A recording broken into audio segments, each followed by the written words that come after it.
Les titres de ce journal, le ministère des Affaires étrangères organise une réception de rupture de jeûne à l'honneur des anciens diplomates mauritaniens. Le ministre de la Santé fait visiter à l'ambassadeur de Chine dans notre pays le projet de construction de l'Institut national de recherche en santé publique. La ministre des Affaires sociales, de l'enfance et de la famille supervise le démarrage de la campagne de vaccination contre la Covid-19 des personnes vivant avec un handicap et celles souffrant d'insuffisance rénale.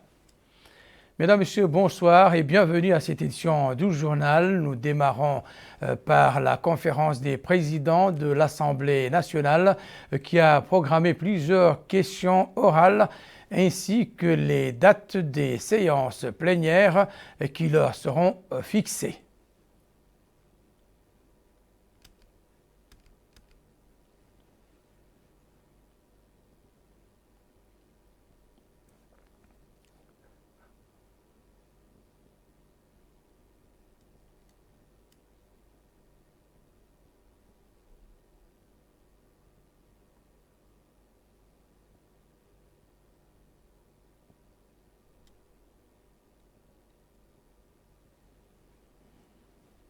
Par ailleurs, la Commission des affaires économiques de l'Assemblée nationale a tenu aujourd'hui une réunion consacrée à la discussion du projet de loi relatif à l'accord de financement consacré au projet câble marin, et ce, dans le cadre du programme visant à faire face à la pandémie du coronavirus en Mauritanie, signé le 22 décembre 2020 entre la République islamique de Mauritanie et la Banque européenne d'investissement. Au cours de la réunion, la Commission a suivi un exposé présenté par le ministre des Affaires économiques et de la promotion des secteurs productifs, M. Ousmane Mamoudou Kane, dans lequel il a passé en revue les différents domaines relatifs à l'accord qui vise à permettre une liaison internationale à l'Internet entre la Mauritanie et le reste du monde à travers un nouveau câble marin conforme à l'époque et basé sur les techniques les plus modernes. Je vous le disais dans les titres, les anciens diplomates, de même que les anciens ministres des Affaires étrangères, secrétaires généraux et ambassadeurs, étaient conviés hier par le ministre des Affaires étrangères, de la coopération et des Mauritaniens de l'extérieur, M. Smaïl Ould Cheikh Ahmed, à un ftour, autrement dit rupture du jeûne. Cette réception, la première du genre, organisée par le département, visait à rendre hommage aux membres de l'ancien club des diplomates mauritaniens, Aminata Kane. L'Académie diplomatique a abrité cette réception d'iftar organisée en l'honneur d'anciens clubs des diplomates mauritaniens, des ministres des Affaires étrangères, des secrétaires généraux et des ambassadeurs, en reconnaissance aux efforts fournis et aux services rendus à la diplomatie mauritanienne et en consécration de la tradition de concertation, de l'échange d'opinions et du transfert d'expérience. Supervisé par le patron du ministère des Affaires étrangères et de la coopération et des Mauritaniens établis à l'extérieur, M. Ismaël Ould Cheikh Ahmed, cela a été une occasion pour lui de souligner et de situer le cadre de cette cérémonie qui, dira-t-il, se tient à l'intérieur d'un nouvel édifice qui inspire fierté, celui de l'Académie diplomatique créée à la faveur de la vision, de l'ambition du président de la République. Cette académie, a-t-il dit, est un espace dédié à l'amélioration des performances du secteur à travers différents programmes de rencontres, de formation et d'études en adéquation avec les impératifs politique du département, indiquant que cette cérémonie que son département organise pour la première fois est un hommage aux doyens du corps diplomatique. Il a enfin souligné que les succès remportés par le département des Affaires étrangères ne sont en réalité qu'une accumulation des efforts et des sacrifices des doyens du corps diplomatique. Il a précisé que c'est ce capital d'expérience et de références solides que l'Académie cherche à valoriser afin d'en faire bénéficier des générations futures. À noter que cette cérémonie d'iftar d'iftar et d'échange s'est déroulé en présence du ministre de la Culture, de l'Artisanat et des Relations avec le Parlement, Lamara Batoul Bennahi, du secrétaire général du ministère des Affaires étrangères et de plusieurs fonctionnaires du ministère. Le ministre de la Santé, Mohamed Nazirou Hamid, et l'ambassadeur de la République populaire de Chine, Li Baijun, ont effectué aujourd'hui une visite d'information au niveau du chantier de l'Institut national de recherche en santé publique dans la Mourata de Riyad. Cette visite avait pour objectif de s'informer sur le niveau d'avancement des travaux en cours du projet de construction de l'Institut Mohamed Khattab. C'est sur une superficie de 8222 km que sera construit l'Institut national de recherche en santé publique dans la Moqata'a de Riyad, relevant de la wilaya de Nouakchott Sud. Le projet, financé par la République populaire de Chine, comprend plusieurs laboratoires, des salles de conférence, un P3 qui est un laboratoire contenant un système de sécurité de 3e degré pour réaliser des recherches. Cet institut, qui sera parmi les rares, sinon l'unique institut de la sous-région doté d'un tel niveau de sécurité, revêt une importance particulière car il va permettre une indépendance totale dans la recherche en matière de santé, en particulier dans les domaines des maladies bactériennes, des composants alimentaires et aspects chimiques et afférents. L'adduction de l'eau et de l'électricité par le gouvernement mauritanien et leur exécution à temps dénotent de l'importance du projet pour notre pays. L'occasion pour le ministre de la Santé, M. Nazirou Hamid, de souligner le haut niveau de coopération entre la Mauritanie et la Chine. Rendre visite au chantier de construction de l'INRSP, qui est un projet dans le cadre de la coopération avec la République populaire de Chine et accompagné de son Excellence l'ambassadeur de Chine, que je remercie pour son accompagnement, mais aussi que je remercie le peuple et le gouvernement chinois pour cet appui indispensable qui permettra à la Mauritanie de pouvoir avoir une autosuffisance dans la recherche en santé publique, que ce soit en matière de bactériologie, de chimie ou de contrôle alimentaire. Nous espérons que d'ici les 2 années prévues pour ce projet, cet institut sera fonctionnel et permettra justement cette autosuffisance. Et une fois encore, merci pour la coopération chinoise, pour son efficacité et pour ce projet en particulier. De son côté, l'ambassadeur de Chine en Mauritanie, son Excellence M. Li Baijun, s'est félicité du niveau de la coopération entre notre pays et la Chine, soulignant que cette coopération se renforce et se développe dans tous les domaines et sur tous les plans. Précisant que cette structure sanitaire en construction va contribuer à l'accès des citoyens aux prestations sanitaires essentielles. Le directeur de l'Institut notera que cette visite de terrain du ministre et de l'ambassadeur n'est pas fortuite. Cette visite du ministre de son Excellence, Monsieur le ministre de la Santé, et l'ambassadeur, son Excellence, Monsieur l'ambassadeur de Chine, dénote l'importance du suivi des projets par le gouvernement et leur exécution à temps. Donc, comme commencement, il y a l'adduction de l'eau et de l'électricité par le gouvernement de la République islamique de Mauritanie et l'exécution du projet qui contient plusieurs laboratoires, des salles de conférence, une mosquée, un P3, c'est-à-dire un laboratoire qui contient un système de sécurité de 3e degré pour travailler les germes qui sont très dangereux et réaliser des recherches.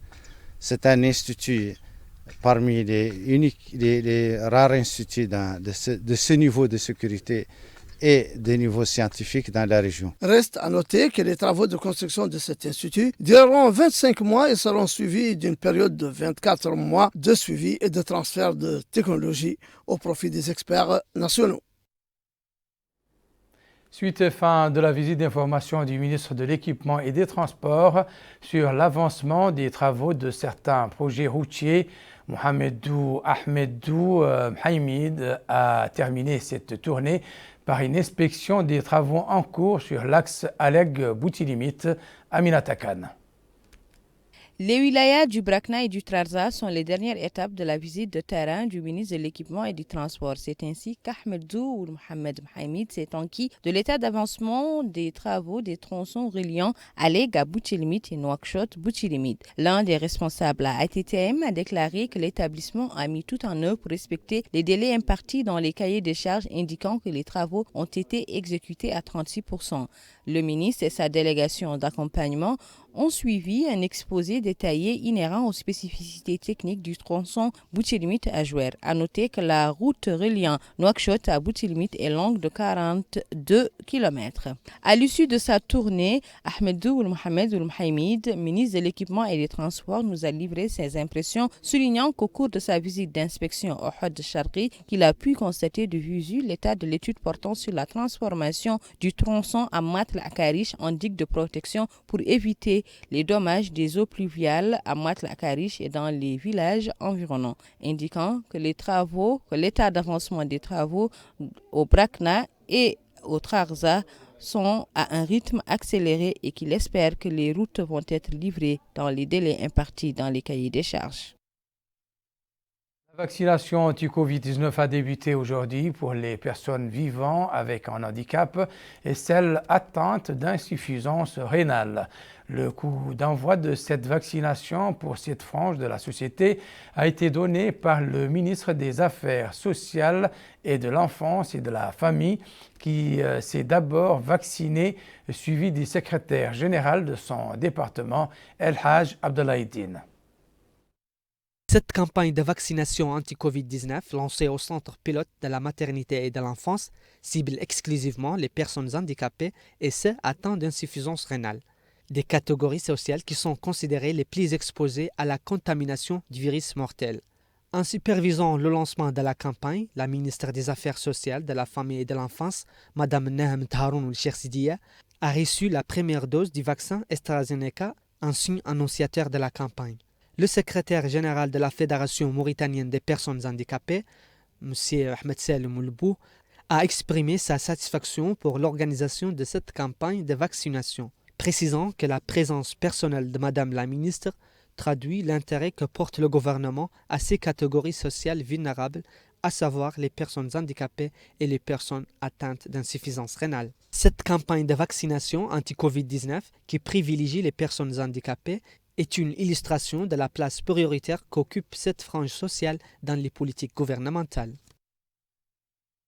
Le champ d'action du virus corona se rétrécit inexorablement. Il demeure cependant actif ces dernières 24 heures. On a enregistré 32 nouvelles contaminations, tandis que 18 autres ont été déclarés guéris et aucun décès n'a été fort heureusement mentionné.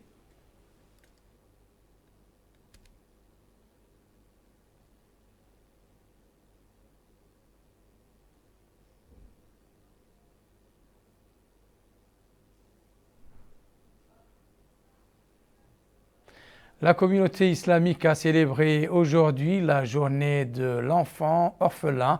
Dans notre pays, cet anniversaire a été illustré par un certain nombre d'activités, parmi lesquelles l'inauguration d'une cellule de prise en charge des enfants dépourvus du soutien familial, Abdul Adamaba. Cette journée a été célébrée au niveau du Centre de protection et d'intégration sociale des enfants à El Mina, relevant de la wilaya de Nouakchott Sud. Elle a été supervisée par la ministre des Affaires sociales, de l'enfance et de la famille, Mme Nahem Tharoun El-Chersidia. Elle a, dans le cadre des activités marquant cette journée, procédé à l'inauguration d'une garderie communautaire au sein de ce centre. Elle a en outre visité les différents compartiments de ce jardin d'enfants et s'est enquis des différents outils qui sont mis à la disposition des enfants dans le cadre de leur formation. La directrice du Centre pour la protection et l'inclusion sociale, Mariam Intebaba, a affirmé que le ministère des Affaires sociales, de l'enfance et de la famille œuvre afin de favoriser l'essor des membres de cette frange. Elle a en outre indiqué que cette couche vulnérable occupe une place importante dans le cadre du programme du président de la République.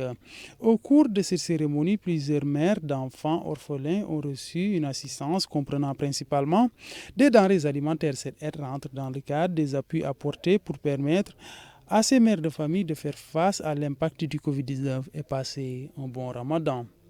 En Mauritanie, et il est coutume de le dire, même pour moi qui viens d'arriver, la solidarité occupe une place très importante dans la société et contribue activement à la protection de l'enfant. Il est donc fort appréciable de constater que la Mauritanie s'est dotée d'instruments nécessaires en ligne, bien sûr, avec les exigences internationales incluses dans la Convention internationale des droits de l'enfant. Cette cérémonie est aussi l'occasion pour moi de rappeler la collaboration entre Save the Children et le MASEF et le lien important qui existe depuis plusieurs années avec les CEPILS. Mesdames, Messieurs, Save the Children intervient en Mauritanie depuis 2006 et en constante collaboration avec le MASEF. D'ailleurs, cette franche collaboration a été menée sur plusieurs projets ou activités au service de la protection et la promotion des droits des enfants. Les enfants n'ont pas manqué d'exprimer leur satisfaction pour ce centre qui leur est ouvert. Elles précisent qu'elles ont tout ce dont elles ont besoin sur les lieux. La ministre des Affaires sociales, de l'Enfance et de la Famille a à la fin planté un arbre avant de remettre aux enfants orphelins des cadeaux dans le cadre de la célébration de la journée de l'enfant orphelin dans le monde islamique. Dans le domaine de l'environnement, signalé l'organisation aujourd'hui d'un atelier sur l'actualisation et la révision du processus de la contribution nationale à la mise en œuvre de l'accord de Paris sur le climat. Cette révision intervient après que le gouvernement ait décidé de redéfinir la politique climatique avec des objectifs plus ambitieux et des mesures concrètes et cohérentes. Mohamed Khattab. Le ministère de l'Environnement et du Développement durable vise à travers cet atelier de lancement du processus d'actualisation de la contribution nationale à la mise en œuvre de l'accord de Paris sur le climat, le CDN 2021, à déterminer la politique climatique avec des objectifs plus ambitieux prenant en compte la présentation des normes naturelles et la biodiversité, mais aussi les questions du genre et des droits de l'homme. L'occasion pour la ministre de l'Environnement et du Développement durable, Mme Mariam Bekkay, de souligner que les changements climatiques constituent un défi mondial majeur pour la communauté internationale. La dernière décennie était, dit-elle, très chaude et chaque année, la désertification et les inondations déterminent les infrastructures de base, les normes de production et la population dans plusieurs pays, dont le nôtre. Et même si, dit-elle, nos émissions de gaz à effet de serre ne pèsent pas grand-chose à l'échelle mondiale, nous restons très affectés par les changements climatiques. Dans le cadre de l'exécution de l'accord de Paris sur le climat, la Mauritanie s'est engagée d'ici 2030 à réduire sa production d'émissions de gaz à effet de serre sur le plan national de 22,3% par rapport à 2010. Ainsi, des investissements importants ont été faits pour améliorer les énergies renouvelables. De son côté, le représentant résident du programme des Nations Unies pour le développement, M. Anthony Ngoro Rano, a salué la Mauritanie pour être alignée à toutes les dispositions des Nations Unies, dont celles relatives au climat. L'accord de Paris sur le changement climatique et les objectifs de développement durable nous offre une occasion unique de garantir un avenir durable et équitable et prospère, en ligne avec les aspirations énoncées de l'État mauritanien. Tel est le défi majeur énoncé par la communauté scientifique. La promesse climatique et la réponse du PNUD, qui est côte à côte dans ses efforts avec l'État mauritanien, mais aussi les partenaires comme l'Espagne et autres qui font en sorte que notre travail en Mauritanie soit possible. De son côté, le directeur du climat au ministère de l'Environnement et du Développement durable, M. Sidi Mohamed Oulouavi, a rappelé la problématique du climat depuis les années 1980. La problématique du changement climatique est l'un des défis majeurs aujourd'hui qui secoue l'humanité. Cette problématique, dont les premières prémices ont émergé depuis les années 80, prend de l'ampleur de jour en jour. Et ces conséquences commencent à être néfastes à toutes les échelles, que ce soit à l'échelle du vécu des populations, notamment les populations les plus vulnérables, que ce soit à l'échelle de l'économie mondiale de façon globale. C'est une problématique aujourd'hui pour laquelle la communauté internationale s'est donné rendez-vous depuis 1994 à travers la Convention cadre des Nations Unies sur le changement climatique pour asseoir une solution concertée où tout le monde participe. Il est à noter que le lancement de cet atelier a connu la participation de nombre de ministres, dont celui du pétrole et de l'énergie, du développement rural, de l'hydraulique et de l'assainissement, mais aussi le commissaire aux droits de l'homme et aux relations avec la société civile, la présidente du conseil régional de Nouakchott, le président du patronat mauritanien, ainsi que plusieurs représentants d'institutions et des partenaires techniques et financiers. On va nous rendre à présent à Kaïdi où le commissariat à la sécurité alimentaire a démarré aujourd'hui une opération de distribution de produits alimentaires aux couches vulnérables de la wilaya du Gorgol. Cette opération entre dans le cadre des efforts du CSA visant à venir en aide aux citoyens, particulièrement les plus démunis. El Haj Abdelaïdine. Cette opération de distribution de 1500 kits alimentaires au niveau de la wilaya du Gorgol est l'une des mesures prises par le gouvernement pour venir en aide aux couches vulnérables durant ce mois béni. Cette distribution constitue la seconde phase d'un processus d'intervention, y compris l'opération Ramadan et l'approvisionnement pérenne des boutiques ML. Les quantités de produits alimentaires mobilisées dans le cadre de cette opération ont été constatées et visibles par le wali du Gorgol, M. Ahmed Nassidiba. Sur place, le wali a supervisé le lancement de l'opération en question qui couvre les 4 muqata'a de la wilaya. Cette intervention effectuée par le commissariat à la sécurité alimentaire fournit des aides à 1500 familles nécessiteuses réparties dans les 4 muqata'a de la wilaya. Le wali a indiqué dans une déclaration que l'opération fait partie des interventions destinées aux citoyens ayant un revenu limité, en ajoutant que l'opération de Ramadan vise à disponibiliser les produits de première nécessité à des prix subventionnés afin d'aider les citoyens à passer le mois du jeûne dans les meilleures conditions. Les citoyens bénéficiaires ont loué cette intervention qui vient à temps opportun. Ces kits alimentaires, disent-ils, sont composés des matières les plus consommées et qui font l'objet d'une hausse des prix circonstancielle. Plus au nord, précisément au niveau du point de passage frontalier du PK 55, on remarque durant ce mois de Ramadan une activité commerciale soutenue en raison du flux important des camions transportant divers produits alimentaires. En termes de chiffres, le revenu généré par ce commerce au profit du trésor public est estimé à plus de 300 millions d'anciennes zouguiyas. Abdul Adamaba.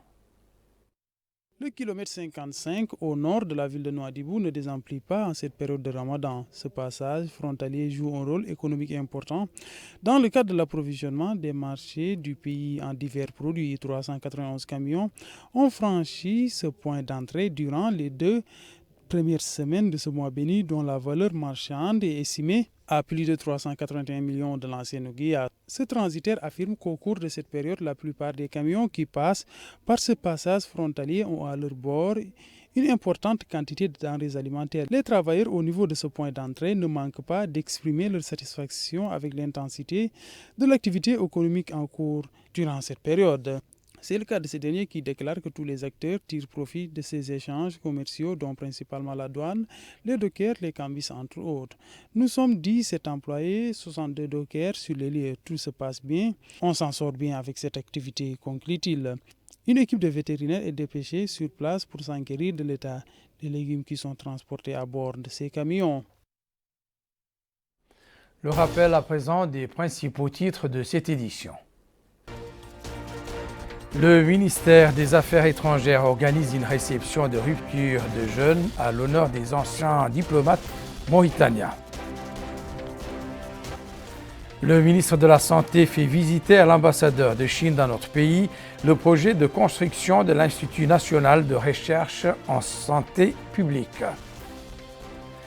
La ministre des Affaires sociales, de l'enfance et de la famille supervise le démarrage de la campagne de vaccination contre la Covid-19 des personnes vivant avec un handicap et celles souffrant d'insuffisance rénale. C'est la fin de cette édition. Merci pour avoir choisi de rester fidèle à El Mauritania. Excellente suite de programme sur notre chaîne. Au revoir.